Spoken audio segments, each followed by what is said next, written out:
Okay, so the first thing the German soldiers noticed wasn't the tanks. It wasn't the planes roaring overhead, or the endless trucks stretching out as far as the eye could see. No, it was the sound. A sharp, steady crack, crack, crack, crack, cutting through the chaos.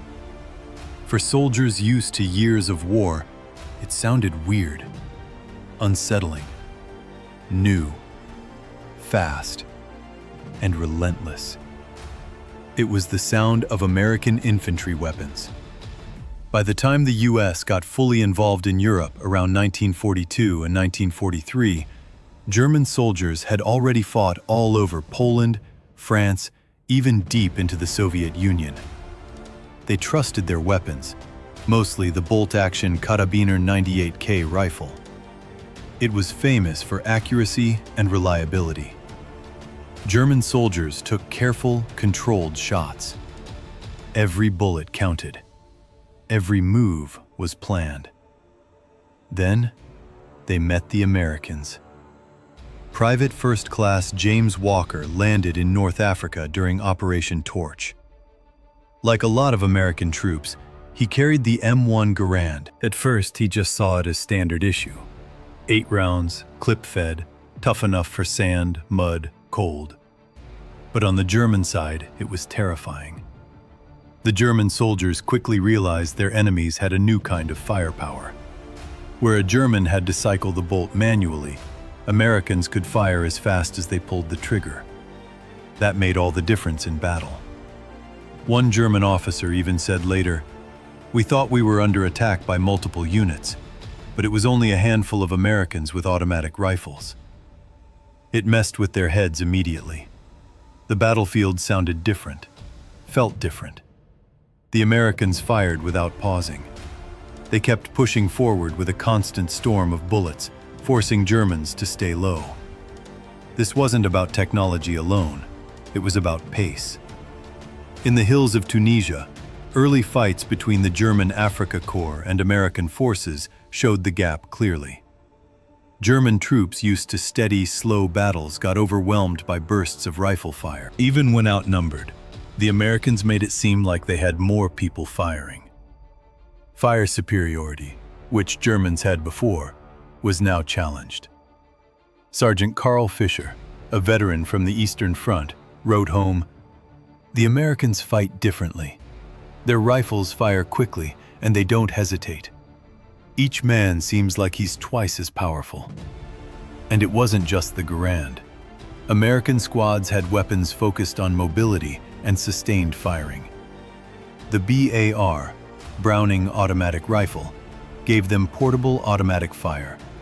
Not a full machine gun, but in skilled hands, it could dominate a fight. Germans, used to relying on MG-34 or MG-42 machine guns, were surprised to see Americans spreading that firepower across whole squads. There was also the M1 carbine, lighter, easier to handle, given to support troops, officers, and paratroopers. It couldn't outshoot a Garand in range, but close combat, in cities or forests, it gave Americans an edge in speed and movement. During the Italian campaign, fighting in mud, rain, tough terrain, these weapons mattered a lot. Germans had strong positions on high ground with clear views. Still, American infantry kept pushing. Lieutenant Robert Hayes recalled a fight near Monte Cassino. "We were pinned down, machine guns firing from above. We couldn't move. Then the BAR guy started shooting, and the rest of us followed. Garands firing non-stop. It was loud and chaotic, but it worked.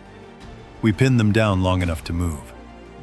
The Germans, used to controlling battles with machine guns and supporting riflemen, now faced something new. Every American rifleman fired quickly. Suppression wasn't just from one weapon anymore. It was everywhere. Then came D-Day, June 1944. Omaha Beach was brutal. Fortified bunkers, interlocking fire zones, experienced troops waiting. The first assault destroyed a lot. Casualties were high. Units scattered. Command fell apart. Even in that chaos, weapons mattered. Soldiers crawled forward using whatever cover they could find. At the shingle or the bluff's base, they started firing back. Garands crackled. BARs rattled. The volume of fire rose, slowly pushing German defenses back. So, when you think about it, those weapons shaped how combat felt. Faster firing, non-stop pressure. The battlefield noise changed, and that rhythm made a real difference. How fast do you fire under pressure? How much firepower do you trust your squad with? What happens if every soldier pulls their weight, not just one shot at a time, but stream after stream? Okay, so here's what a German machine gunner said about one fight. They should have been finished. We had them right in our sights. But they just kept firing, non-stop. We couldn't shut them all up. That stubbornness, backed by the power of American infantry weapons, started to shift things. The balance began tipping. As the Allies pushed further inland, fighting through all those hedgerows and tiny villages, fights got super close. Semi-automatic rifles and mobile automatic guns showed their value big time. Battles were fast, unpredictable, and often decided in just seconds. German soldiers tried to keep up. They stuck to what they knew: disciplined firing, smart use of terrain, and the scary MG-42 machine gun. But they couldn't ignore what the Americans brought to the fight. Frontline reports kept talking about how fast the Americans fired.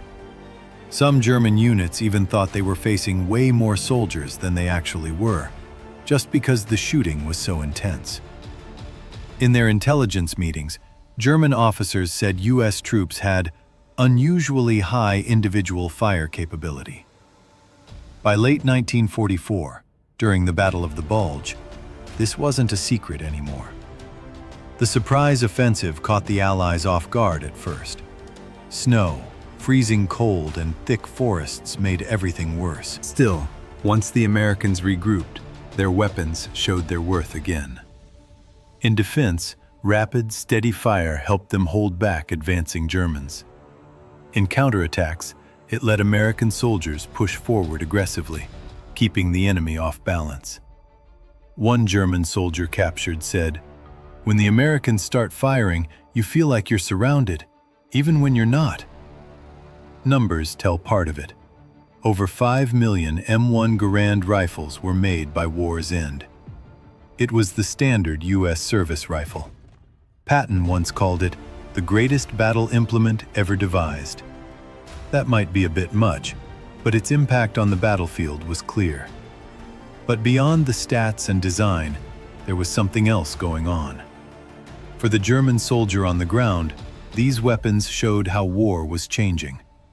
Not just machines or grand plans, but the individual infantryman, each American soldier, with firepower that changed how fights played out. That firepower affected choices made on the spot. Morale shifted. Both sides had to adapt. And it left a mark. After the war, many German veterans admitted, with some respect, that they faced an enemy who mixed industrial strength with practical innovation. Weapons that weren't just strong, but matched the needs of modern combat. What German soldiers noticed wasn't only the speed or volume of American fire. It was what that meant in battle. Relentless pressure, constant movement, no chance for the enemy to catch their breath. That rapid, steady crack of semi-automatic fire, once strange, became a symbol of American fighting. And it shifted infantry warfare. It showed how a single soldier, armed right, could change a fight's outcome. Even in World War II's chaos, where millions got swept up in huge forces, sometimes it came down to something simple: pulling a trigger. And how that trigger sounded.